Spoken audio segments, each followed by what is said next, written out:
ମାଗଣା ସ୍ୱାସ୍ଥ୍ୟ ଶିବିର।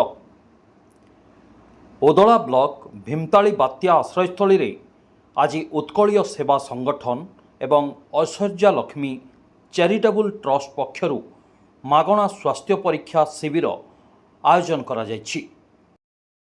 ଓଦଳା ଥାନା ଅଧିକାରୀ ବନମାଳୀ ବାରିକ ଏହାକୁ ଆନୁଷ୍ଠାନିକ ଭାବେ ଉଦ୍ଘାଟନ କରିଥିବା ବେଳେ ଚକ୍ଷୁ ପରୀକ୍ଷା, ବିଭିନ୍ନ ରୋଗ ପାଇଁ ମାଗଣା ଚିକିତ୍ସା ସमेତ ମାଗଣା ଔଷଧ ମଧ୍ୟ ବଣ୍ଟନ କରାଯାଇଛି।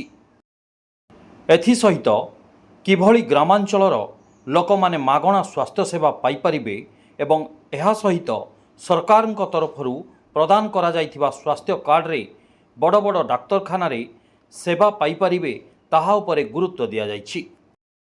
ତେବେ ଆଗାମୀ ଦିନରେ ଉତ୍କଳୀୟ ସେବା ସଂଗଠନ ବିଭିନ୍ନ ଗ୍ରାମାଞ୍ଚଳରେ ଏହି ମାଗଣା ଶିବିର ଆୟୋଜନ କରିବ ବୋଲି କହିଛି। Bureau report, spotlight India.